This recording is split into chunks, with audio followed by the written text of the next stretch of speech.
Hai everyone, senang banget bisa ketemu kembali hari ini. Kita dari Atmosphere Studio, khusus pada hari ini khotbahnya combine antara umum dan atmosfer. I want to give you a bit of experience. Here is atmosphere settings dengan tim penggembira di sini, pengurus-pengurus atmosfer. So good to be with you guys, so good to be with teman-teman dan saudara semua. I want to share an important message hari ini. Tapi sebelum itu aku mau bilang bahwa di tengah-tengah krisis, di tengah pandemi, di tengah orang dunia ketakutan dan nggak menentu, aku percaya bahwa Tuhan Yesus punya kasih yang luar biasa buat kita semua, bahwa kasih yang diberikan Tuhan harusnya mengalahkan segala ketakutan, segala kekhawatiran, segala depresi, segala stres. Aku berdoa teman-teman semua mendengar khotbah pada hari ini, selesai terima firman Tuhan, ada kekuatan baru yang kamu bisa terima dan kamu bisa sebarkan kepada orang-orang di sekitarmu. Aku berdoa hari ini supaya teman-teman semua diberkati oleh firman Tuhan. Now, I want to share a topic yang kayaknya nggak populer, karena topik ini jarang banget dikhotbahkan di gereja-gereja besar atau di depan ribuan orang. I'm so privileged hari ini, sangat punya kesempatan yang luar biasa untuk bisa share tentang topik ini. Judulnya adalah When God Says No. Kenapa topik ini nggak populer? Karena setiap kali kita berdoa, kita meminta sesuatu, of course kita mau Tuhan bilang yes. Tuhan, aku mau rumah itu. Kira-kira pinginnya langsung Tuhan bilang yes gitu ya. Tuhan, aku mau mobil itu. Kira-kira maunya langsung Tuhan bilang yes. Tuhan, aku mau sekolah di situ. Kira-kira maunya langsung Tuhan bilang yes. Tapi so many times in my life, when I ask for something, dan nggak cuma harta atau nggak cuma dunia, kekayaan dunia yang diminta, tapi macam-macam teman-teman. Okay, maybe it's about relationship, maybe it's about job, mungkin tentang keluarga, dan banyak kali Tuhan katakan no. Dan hari ini kita mau belajar bersama-sama kenapa sih Tuhan bilang no. Kalau yang suka nyatet, aku mau langsung aja ke 3 poin. Ada 3 tipe no di dalam Tuhan. Yang pertama adalah tidak, yang kedua adalah belum, yang ketiga adalah kurang.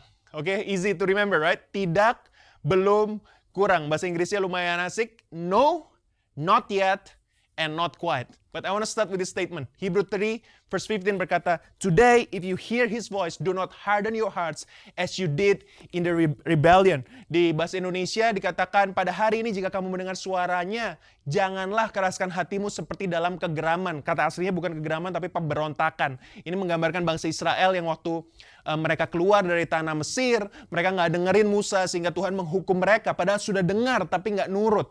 Itu adalah hal yang paling parah, teman-teman. Dan bagaimana sih, mungkin teman-teman tanya bagaimana cara mendengar suara Tuhan, itu topik khotbah yang jauh berbeda. Kapan-kapan saya akan khotbah itu lagi.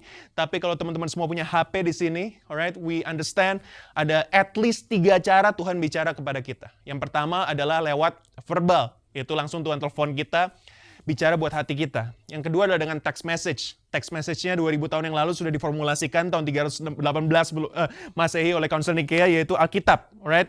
66 kitab ini adalah text message Tuhan buat kita semua. Jangan capek-capek lihat text message Tuhan. Alright? Because it's very important. It's very important. Kadang-kadang istri saya kesel karena, gimana udah beli belum? Hah? Beli apaan? Loh, kamu nggak baca? Oh iya, WhatsApp-nya lupa dibaca gitu kan. Nah, seringkali Tuhan bilang, gimana kamu sudah mengerjakan kehendakku? Yang mana ya? Ya ampun, gak baca firman Tuhan. Nah, yang ketiga adalah lewat orang lain gitu. Lewat orang lain. Nah, ini kita senang. Anak saya juga senang kalau didongengin. Dia suka baca sendiri. Tapi dia suka kalau aku bacain cerita buat dia. Kenapa? Kayaknya lebih senang dengerin gitu ya. Ada teman-teman yang mungkin baca susah, tapi di mobil sambil nyetir motor ya kan, dengerin podcast, it's okay lah. Tapi harus balance semuanya. Jangan cuma dengerin orang khotbah, tapi juga baca. Jangan cuma baca, tapi dengar juga. Dan yang terakhir, bukalah hatimu buat suara Tuhan. Karena ini important moment. Kalau kita salah langkah, oh my goodness. Saya tuh paling sedih lihat anak muda salah langkah. Kerjaan salah, ya kan. Pasangan salah. Apalagi banyak hal yang salah, hubungan salah. Akhirnya potensinya tidak pernah maksimal. Nah, hari ini kita mau bahas tentang gimana sih, apa sih, kenapa, dan Tuhan kenapa bilang no to us. When God says no. What happened when God says no? I want to start with this. Yang pertama ada gambar di slide, di teman-teman, di screenshot, saudara semua yang lihat. Ini adalah gambar waktu itu bangsa Israel di Bilangan 14 yang nggak akan baca, bisa dibaca sendiri di rumah. Yaitu bangsa Israel waktu itu sudah dihukum Tuhan. Dibilang kamu harus 40 tahun keliling lagi padang gurun ini baru bisa masuk ke tanah perjanjian. Lalu mereka bilang gini, rohani sekali nih, rohani sekali. Coba baca ayat 40 ya. Dia rohani sekali, dia bilang, kami hendak pergi maju ke negeri yang difirmankan Tuhan itu. Memang kita telah berbuat dosa. Tapi Musa bilang, mengapa kamu hendak melanggar titah Tuhan? Hal itu tidak akan berhasil, jangan maju sebab Tuhan tidak ada di tengah-tengahmu. Tuhan tidak akan menyertai kamu. Ini jelas banget, tidak. Ini bukan belum, ini tidak. So if you go without God, you will fail. Tapi apa yang terjadi? Nah ini namanya saya katakan hati-hati anak muda, namanya spiritualisasi. Atau apa ya, namanya kayak, apa sih itu? Cocokologi kan? Cocokologi, ya kan? Tuhan, memang dia tidak seiman Tuhan. Tapi saya minta tanda waktu itu. Dan benar, geledek 3 kali bunyi sebelum saya mau tembak dia. Gitu kan. Ya, itu cocokologi sekali begitu ya. Jadi jangan pakai begitu-begitulah. Jangan pakai begitu-begitu. Karena kalau Tuhan sudah bilang tidak, kalau firman jelas bilang tidak dan kita paksakan, kita nggak akan menang. Mau serohani apapun, waktu itu ada sampai apa ya, dia mau ngapain begitu. Ini orang baru lahir baru, dia nggak ngerti kan. Jadi dia mau judi, pergi ke Manchester United begitu. Lalu dia urapi lah, dia minta urapan pendetanya. Kan pendeta nggak tahu, tolong pendeta ya, saya mau melakukan hal yang penting hari ini. Apa? Ya saya nggak bisa cerita. Ya diurapi lah sama pendetanya kan. Dia bilang, saya datang dengan urapan Tuhan. Manchester United kalah 3-0 ya nggak apa-apa gitu kan. Lalu dia bilang, kenapa? Ya karena itu kan nggak biblical begitu. Itu kan tidak sesuai dengan kehendak Tuhan, tapi dia paksakan dengan gaya-gaya urapan seperti itu. Nah ini adalah kalau sudah no, yang Tuhan lakukan adalah when God says no, tidak, yang dia uji adalah ketaatan. Dia nggak uji ketekunan, dia nggak uji apa ya, dia nggak uji, bukan uji yang lain, dia uji ketaatan. Karena dia tahu iman kita lah. Kita beriman, banyak sekali orang beriman dan Tuhan bilang no. So many people hidupnya hancur karena jelas Tuhan bilang no, tapi dihajar aja. Dihajar aja. Saya ingat ada cerita waktu itu saya masih SMA. Dan ada pembina bilang hati-hati sekarang, karena waktu zaman saya SMA banyak pastors keliling-keliling. Tapi bukan pastor dulu namanya PDM begitu-begitu, PDM, PDP begitulah. Kayaknya kalau udah di PDP naik ke PDM gengsinya luar biasa, happy-nya luar biasa. Lalu ada banyak kasus ternyata di mana pendeta-pendeta muda karena dapat karisma di jadwal khotbah di mana-mana, mereka akhirnya banyak membuka cabang. Bukan membuka cabang pelayanan, tapi membuka cabang hubungan begitu.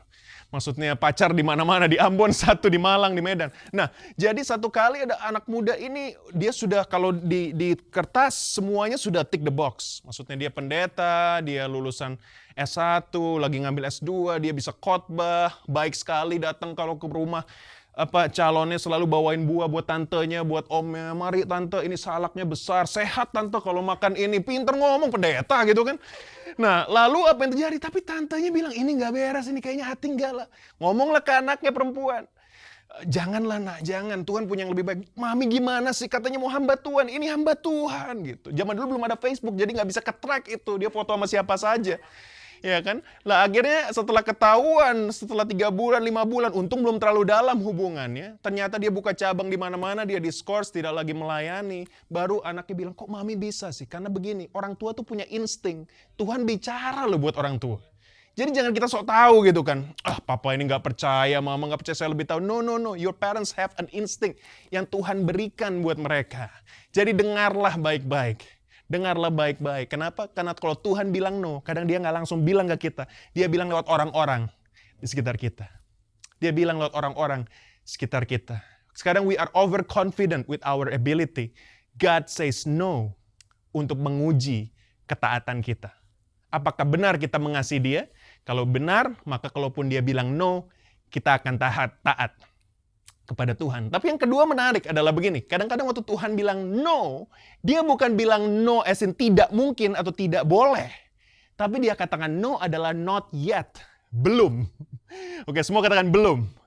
Ya, kalau belum berarti akan, benar kan? Satu kali, ini ayatnya bukan di Matius 15, tapi satu kali ini pelayanan pertama Tuhan Yesus adalah bukan menyembuhkan orang, mengubah air menjadi anggur di Kana. Nah, saya pernah sama istri saya ke situ. Waktu itu badan saya juga masih terlihat lebih baik daripada ini, saudara. Dan kita baru menikah setahun waktu itu, tapi ke Kana kita didoakan di situ. Istilahnya anggur baru ya, Tuhan pulihkan. September 2013 kalau tidak salah. Nggak lama setelah itu, 4 bulan setelah itu, lalu Stephanie mengandung. Saya bersyukur buat Tuhan. Nah, di Kana waktu itu ingat sekali Tuhan Yesus diminta oleh ibunya. Ayo, tolonglah lakukan sesuatu. Tuhan Yesus bilang apa? Waktuku belum tiba. Oke, tapi karena ibunya bilang, ayolah. Dia menghormati ibunya. Akhirnya ini yang namanya percepatan. Haleluya. Percepatan, oke, karena ibu meminta. saya lakukan sekarang. Haleluya. Ini yang terjadi di Matius 15 ayat 22-28. Baca sendiri di rumah ya. Satu kali seorang perempuan Kanaan datang kepada Tuhan Yesus bilang, anakku kerasukan setan dan sangat menderita. Lihat ayat 23, tetapi Yesus sama sekali tidak menjawabnya. Bahkan murid Tuhan datang dan bilang, suruhlah dia pergi. Dia mengikuti kita sambil teriak-teriak. Jawab Yesus, aku diutus hanya kepada domba-domba yang hilang dari umat Israel. Maksud Tuhan apa? Not yet. Ingat ya, Tuhan gak kejam. Tuhan gak bilang, enggak, saya gak mau sembuhin. Tuhan bilang, ini zamannya Paulus. Ini janda bisa disembuhkan anaknya. Kalau zamannya Paulus bisa, tapi saya hanya, karena Tuhan Yesus orangnya fokus. Dia fokus kepada segmen pelayanan saat itu orang Israel. Tapi dia bilang, Tuhan tolong aku, gak boleh. Tuhan bilang 2 kali loh. Pertama dia diemin, kedua dia bilang tidak. Yang ketiga dia bahkan menghina seolah-olah, tanda kutip, mohon maaf, tidak patut mengambil roti disediakan bagi anak-anak dan melemparkannya kepada anjing. Kalau saya jadi wanita Kanaan ini, saya akan tersinggung di poin ketiga. Katanya Tuhan baik, kok saya ditolak. Katanya Tuhan baik, kok promosiku ditolak. Katanya Tuhan baik, kok project aku gak dapat. Katanya Tuhan baik, kok relationship aku gak dapat. Padahal aku udah melayani 6 tahun. Dia baru masuk 6 bulan, sudah ada 2 orang menembak dia. Hati-hati kalau ditembak, pakai baju anti peluru. Tapi saya mau bilang buat teman-teman semua, Jayus itu barusan. Saya mau bilang buat teman-teman semua saat ini. Dia gak berhenti di situ. Dia bilang apa? Benar Tuhan. Dia bukan bilang, kok begitu? Dia bilang, benar Tuhan. Namun anjing itu makan remah-remah yang jatuh dari meja tuannya. Maka Tuhan Yesus menjawab dan berkata kepadanya, hai ibu, besar imanmu, maka jadilah kepadamu seperti yang kau kehendaki. Dan seketika itu juga anaknya sembuh. Waktu Tuhan bilang not yet, bukan ketaatan yang dia uji. Yang dia uji adalah patience and persistence. Kesabaran dan ketekunan. Banyak anak muda punya ketaatan, tapi tidak punya ketekunan dan kesabaran. Kesabaran menunggu, kesabaran berdoa. Doa baru mengetuk sekali, sudah menyerah. Padahal Tuhan bilang, mintalah, maka akan diberikan kepadamu. Yang kedua, carilah, seteo. Kalau minta gampang. Yang kedua, cari apa? Harus mencari dong. Maka itu bagi yang jomblo-jomblo di rumah. Jangan minta pasangan jatuh dari langit, tidak akan. Carilah, ya kan? Dan yang ketiga, ketoklah. Ketok pintunya, dia nggak jawab, ketok pintu ibunya, papanya gitu kan. Om, tante bawain salak yang banyak. Atau buah mangga kalau lagi musimnya. Karena kita harus berusaha dan Tuhan bilang inilah ketekunan dan kesabaran. Ketekunan dan kesabaran. Banyak sekali orang gagal mendapatkan janji Tuhan karena dia pikir not yet-nya no, padahal tidak. Sering sekali waktu Tuhan bilang no, maksudnya not yet. Bukan tidak, tapi belum.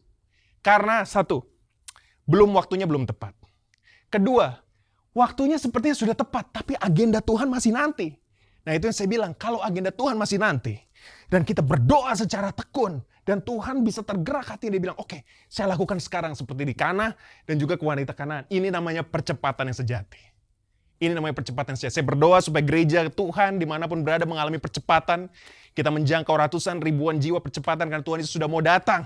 Ini bukan waktunya untuk malas-malasan, untuk santai-santai. Kita harus giat dan kita minta. Saya minta semua pendoa syafaat berdoa, minta percepatan Tuhan. Percepatan Tuhan. Saya percaya tahun depan, waktu gereja bisa kembali beribadah, ada percepatan. Dalam kebangunan rohani, dalam keselamatan, dalam pemulihan gereja Tuhan. Saya percaya ada percepatan dalam keluarga-keluarga dipulihkan, orang-orang diselamatkan. Saya percaya teman-teman dan saudara semua. But so many times kita gak mendapatkan janji Tuhan. Karena kita gak sabar menunggu atau tidak mau menunggu waktu yang tepat. Baru saya sering bilang berkali-kali, proses penting. Proses penting. Baru aja lahir baru, saya lagi ketemu anak, memang cepat sekali. Hati-hati di pelayanan di gereja. Michael, ketua atmosfer kita. Hati-hati dengan orang yang seperti ini loh. Coca-Cola itu. Dibuka kaleng botol. Langsung, apalagi kalau dikocok gini kan. Langsung, wah gitu kan. Apa yang terjadi coba? Coca-Cola kalau dikocok botolnya lalu dibuka, apa yang terjadi? Busanya keluar semua. Tinggal sisa setengah, benar nggak? Kayaknya, wow. Ya ampun, tinggal sisa setengah. Mendingan buka pelan-pelan, pakai sedotan, penuh gitu kan. Memang gak seheboh orang seperti itu. Maksudnya apa? Baru lahir baru, melayani Tuhan, langsung mau jadi WL, memimpin FC, memimpin pelayanan, khotbah, padahal fondasinya belum kuat. Bukannya Tuhan tidak mau panggil dia jadi pengkhotbah. Ada waktunya. ada waktunya. Ada waktunya. Untuk segala sesuatu ada waktunya. Dan saya percaya Tuhan membuat segala sesuatu indah pada waktunya. Jangan buru-buru, jangan bahasa Jawa, ojo kesusu. Ya. Ojo kesusu itu bukan jangan minum susu, bukan. Kesusu itu adalah jangan buru-buru. Gitu. Dan kesusu itu juga bukan kayu masuk ke dalam tangan, itu kesusuban namanya. Okay. Dan kesusu itu juga bukan kerasukan, itu kesurupan namanya. Jayus. Oke. Dan yang ketiga adalah not quite. Not quite itu adalah bukannya tidak, bukan belum, tapi kurang tepat. Bahasa Inggrisnya agak sulit, not quite. Tapi bahasa Indonesianya ini, tidak tepat. Atau kurang bagus. Kurang. Gitu. Gimana ya? Kayak, ini ya. Pastor, saya mau masuk militer. Saya liatin mukanya. Bukannya tidak, tapi kurang tepat. Gitu. Kurang tepat. Ya, no offense. Saya sengaja pilih dia karena dia orang paling tidak tersinggung di seluruh gereja ini. Nah, tetapi begini loh. Not quite itu apa? Not quite itu begini loh. Tuhan akan bilang, ya sudah boleh sih, tapi ini bukan yang terbaik buat kamu. 1 Samuel 8 ayat 6, waktu itu ada ceritanya ini Om Samuel ketemu dengan bangsa Israel. Lalu Om Samuel dibilangin bangsa Israel, kamu udah tua. Cari ini, kayak kita minta raja lah. Kan Israel itu tidak pernah punya raja, mereka hakim semua ya, dari ada Gideon, ada banyak di kitab hakim-hakim. Lalu Samuel adalah hakim terakhir dan bilang, udah kami minta raja, kamu udah tua. Samuel tuh offended di situ, dia tersinggung sampai Tuhan harus bicara buat Samuel untuk buat dia nggak tersinggung. Dia bilang, bukan kamu kok yang ditolak, mereka menolak aku. Jadi bangsa Israel bilang, kami minta raja. Lalu bilang ke Samuel gini, oke, bilang ke mereka, oke, kamu bisa punya raja, tapi ingetin ya, raja akan memperbudak mereka. Ada tax 10% kalau nggak salah, lalu anaknya bisa diambil. Bayangin, raja itu bisa datang ke rumah kamu, anak laki-laki bisa diambil aja, oke, perang. Anak perempuan jadi pembantu di raja, ya kan? Saya mau diperistrikan buat pegawainya dia, boleh. Dia bisa lakukan apapun. Udah dikasih tahu, bangsa Israel bilang, nggak apa-apa katanya. Harus ada raja atas kami. Keras kepalanya luar biasa ini. Let me tell you something, teman-teman semua. Israel was never meant to be a monarchy. Israel harusnya teokrasi, pemerintahan Kristus, di mana Tuhan Yesus berkuasa atas bangsa Israel. Kalau Israel tetap teokrasi, tidak ada namanya perpecahan antara Yehuda dan itu, Yerobeam, Rehabeam, nggak ada.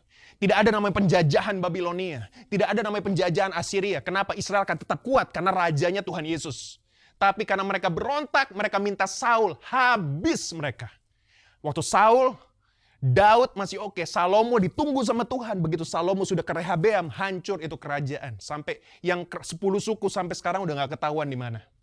Disperse semuanya. Dijajah Assyria, yang 2 suku dijajah Babilonia, hancur itu bangsa. Karena Tuhan sudah warn, saya kasih loh, tapi ada konsekuensi. Mereka keras kepala, mereka bilang, ya udah gak apa-apa. Ya, gak apa-apa. Banyak sekali orang tua bilang ke anak, jangan. Tapi namanya orang tua sayang sama anaknya. Udah bilang jangan, anaknya maksa, ayolah please. Ya udah dia dikasih.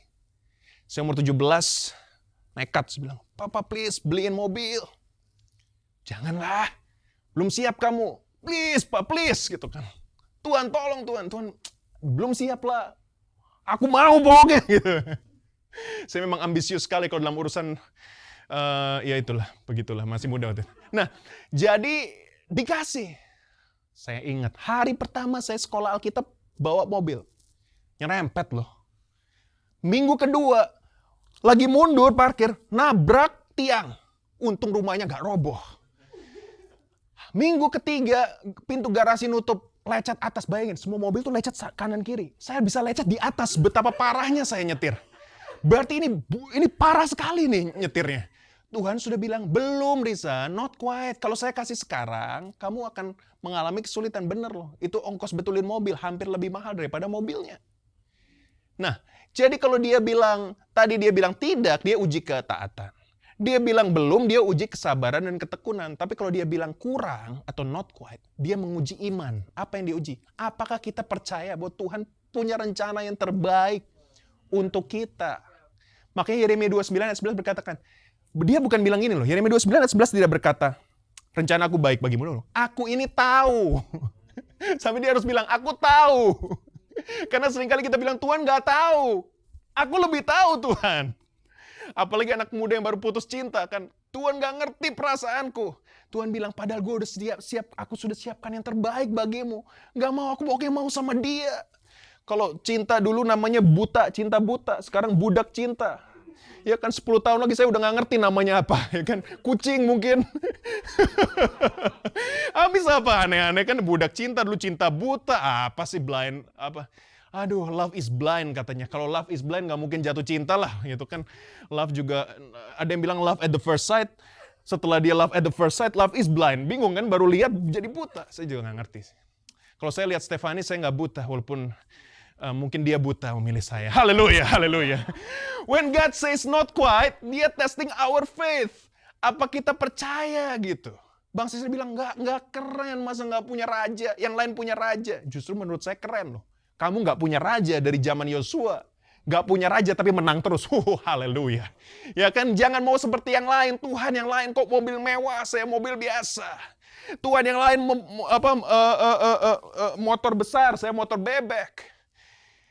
Upgrade saya menjadi motor angsa, Tuhan. Nah, ada pasangan hidup begini. Tuhan bilang kadang, no. If you marry this person, he will destroy your life. She will destroy your life. Tuhan cukup keras dalam hal itu. Dia akan lakukan segala sesuatu untuk menghalangi teman-teman untuk bisa jadian sama orang itu, kalau itu benar-benar no. Tapi yang kedua, not yet, belum waktunya, Tuhan tunda.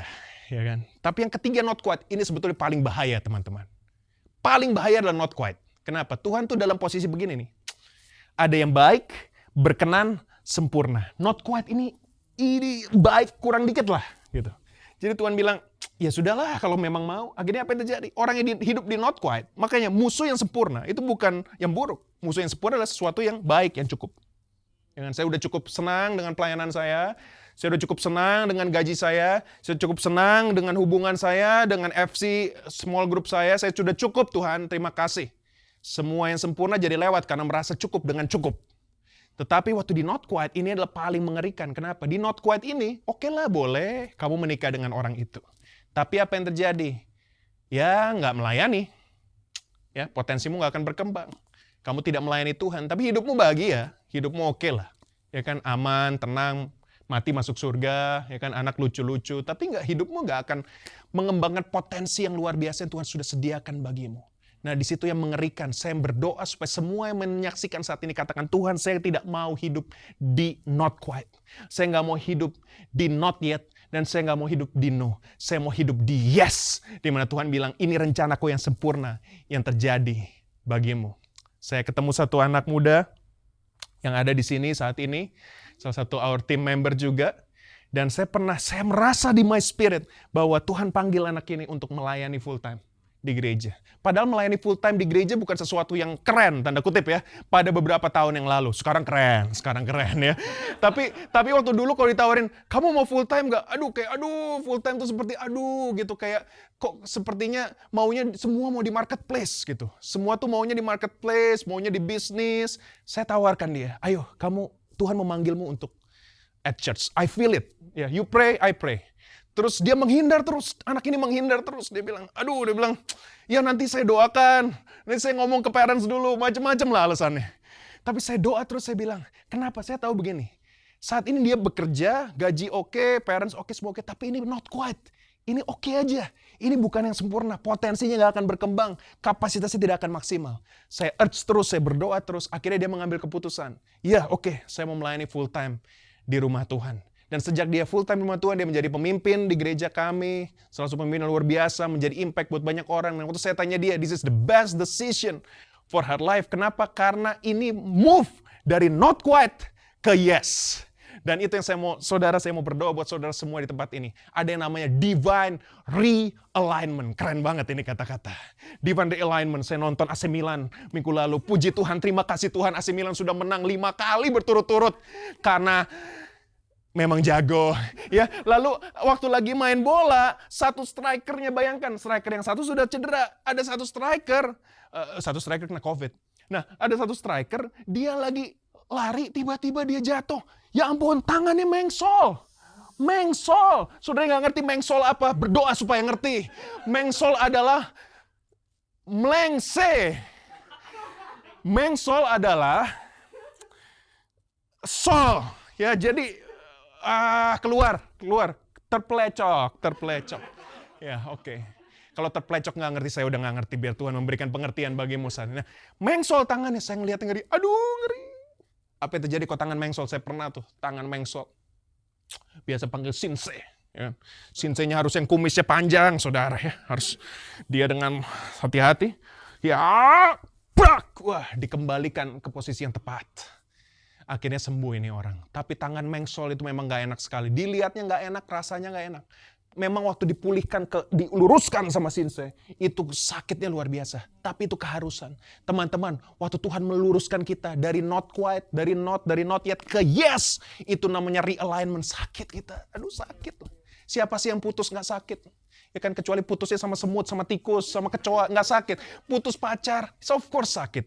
Bisnis bangkrut, of course sakit. Dipecat, of course sakit. Saya pernah kerja cleaning, bayangin, udah kerja cleaning, ngevakum, 7 bulan, udah setianya kurang apa. Setiap karpet saya doakan loh. Nggak sih? Ya kan? Dipecat loh. Saya sampai bilang ke Tuhan, ini udah kerjaan, mohon maaf ya kalau ada yang cleaner. Waktu itu saya di Perth, umur 18 tahun. Ini udah kerjaan paling jorok, paling hina ya. Jorok hina ya, dengan mobil butut, masih dipecat coba. Kurang apa lagi gitu. Sakitnya luar biasa, sakit hati gitu, kayak aduh Tuhan kok seperti ini. Tapi 2 bulan setelah itu dipecat, saya cari pekerjaan. Tuhan berikan pekerjaan yang lebih baik. Saya kerja di pom bensin. Saya pakai dasi, ya kan, walaupun dasinya dasi pemberian dari company sama terus, tapi lumayan lah bergengsi gitu pakai dasi ya. Dan saya belajar keuangan di situ, saya belajar marketing di situ.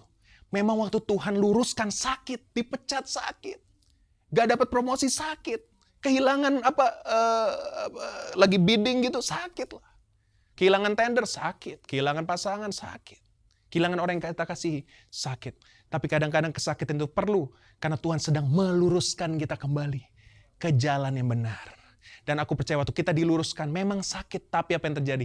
Wow, kita akan lebih sehat, akan lebih kuat. Roma 12 ayat 2, ada 3 level yang Tuhan bilang. Janganlah kamu menjadi serupa dengan dunia ini, tapi berubahlah oleh pembaharuan budimu, metamorfo, diluruskan kembali, berubah terus-menerus. Sehingga kamu dapat membedakan manakah kehendak Tuhan, apa yang baik, yang berkenan, dan yang sempurna. Anak-anak semua, teman-teman semua, jangan mau cuma yang baik, jangan mau cuma yang berkenan. Hari ini katakan, Tuhan, align aku Tuhan, luruskan aku, pindahkan aku dari jalur yang buruk, dari jalur yang baik, dari jalur yang berkenan ke jalur yang sempurna, di mana kehendak Tuhan yang sempurna terjadi dalam kehidupanmu. Kalau engkau berjalan di kehendak Tuhan yang sempurna, saya percaya bahwa potensimu akan maksimal, kamu akan bertumbuh, hidupmu akan berkembang, sehingga apapun yang kamu kerjakan dibuat berhasil di dalam nama Tuhan Yesus Kristus. Adakah teman-teman yang ada dalam hubungan yang salah? Adakah teman-teman yang memiliki bisnis yang salah, atau kebiasaan yang salah, atau mungkin ada di tempat yang salah?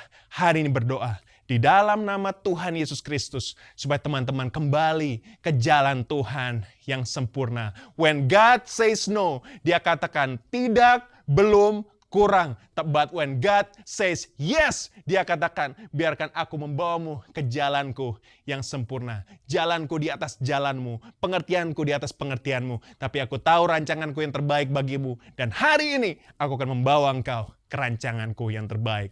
Dalam nama Tuhan Yesus Kristus. Amen, amen, amen. Saya percaya semua diberkati oleh firman Tuhan pada hari ini. Aku mau berdoa buat divine realignment untuk terjadi dalam hidupmu saat ini. Ada yang perlu didoakan secara khusus. Again, maybe you're in a wrong direction right now. Hanya ada satu direction di dalam Tuhan. Dan Dia katakan, akulah jalan, kebenaran, dan hidup. Tidak ada seorang pun dapat datang pada Bapa tanpa melalui aku. Mungkin kau menerima Tuhan Yesus kembali sebagai Tuhan dan Juru Selamat dalam hidup. Mungkin kamu udah lama jauh dari Tuhan. Mungkin kamu Kristen KTP, identitas, tapi kamu gak pernah benar-benar meresapi, menghidupi Kristus dalam hidupmu. Ambil kesempatan ini untuk kembali menerima dan mengundang Dia masuk ke dalam hidupmu. Ucapkan doa ini bersama-sama. Tuhan Yesus, hari ini aku bersyukur buat no. Aku bersyukur bahwa when God says no, you love us. Kau menguji ketaatan kami, Kau menguji kesabaran kami, Kau menguji ketekunan kami, dan Kau menguji iman kami. Dan hari ini Tuhan, kami mau mempersembahkan hidup kami ke dalam tangan-Mu. Kami mau menerima Engkau sebagai Tuhan dan Juru Selamat dalam hidup kami. Jadilah Raja atas hidup kami, berkuasa atas hidup kami. Kembalikan kami dari jalan yang salah ke jalan yang benar. Kembalikan kami dari jalan yang tidak tepat ke jalan yang sempurna. When you say no, we believe that you love us and you have the best plan for us. Terimalah kiranya Tuhan selalu menjadi berkuasa atas hidup kami. Selamanya kau Tuhanku, selamanya kau Rajaku. Di dalam nama Tuhan Yesus kami berdoa. Amin. Kalau teman-teman baru saja menerima Tuhan Yesus dengan doa yang kita ucapkan bersama tadi, selamat datang di keluarga Tuhan. Di screen teman-teman semua ada QR Code di mana bisa download resources yang bisa membantu kita semua bertumbuh dalam pengenalan Tuhan. Dan kita mau akhiri ibadah pada hari ini. Kita mau terima berkat Tuhan. Aku berdoa secara khusus biarlah ada alignment terjadi. We have some time, let's just worship Jesus and just raise your hand. Just raise your hand towards Him. Thank you, Jesus. We love you, God. We love you, God. Come on, just worship. Thank you, Jesus. We love you, Lord. We want to align with your will, with your word. In Jesus' name. Alignment. Saya melihat seperti di spirit saya saat ini ada kayak jalan yang berliku-liku begitu. Dan Tuhan bilang, of course jalannya berliku-liku karena kamu ambil pintu sebelah kiri. Padahal aku bilang ambil pintu sebelah kanan. Tuhan clearly says no, but you took the wrong road. But now Tuhan bilang tenang. Karena di setiap jalan yang berliku-liku, ada jalan keluar yang Tuhan sediakan. Walaupun murid-murid mengambil jalan yang salah. Walaupun Petrus mengambil jalan yang salah. Bahkan Paulus pernah mengambil rute yang salah untuk melayani. Tuhan mengembalikan dia ke rute yang sempurna. Ke jalan yang sempurna. Saya melihat di alam roh saat ini bahwa Tuhan Yesus sedang mengambil saudara seperti mengambil anak domba. Kembali ke jalan yang sempurna. Kembali ke jalan yang benar. Saya diingatkan Mazmur 23 Tuhan bilang ia menuntunku ke jalan yang benar oleh karena namanya. Dia sedang meluruskan kembali. I feel alignment. I can sense God's blessings coming your way right now. God's anointing coming your way right now. The power of God. Just realign in the name of Jesus. Ada alignment, ada pelurusan terjadi dalam nama Yesus yang bengkok diluruskan kembali Tuhan. Dalam nama Tuhan Yesus, bisnis yang udah berantakan, Engkau luruskan kembali. Hubungan yang berantakan, Engkau luruskan kembali. Kehidupan yang berantakan, Engkau luruskan kembali. Di dalam nama Tuhan Yesus Kristus kami terima pelurusan di dalam Engkau Tuhan. In Jesus name, thank you for saying no. Di mana Engkau menguji ketaatan kami, kesabaran kami, ketekunan kami, dan iman kami. Kami berdoa biar semua kami lulus ujian. Kami masuk ke dalam rencana Tuhan yang sempurna atas hidup kami. Terimalah berkat dari Allah Bapa, kasih karunia putra tunggal Allah Tuhan Yesus Kristus, persekutuan dengan Roh-Nya yang kudus menyertai kehidupanmu mulai hari ini sampai Tuhan Yesus datang kedua kali di dalam berkat nama Tuhan Yesus Kristus. Amin. Thank you so much for joining us at Atmosphere Service. Kita ketemu lagi minggu depan di jam yang sama, channel yang sama. Kalau belum subscribe our YouTube channel, please click the subscribe button and follow us on social media supaya teman-teman semua tidak pernah ketinggalan news and service yang gereja sediakan supaya kita semua bisa bertumbuh bersama. Thank you so much. See you next week. God bless you all.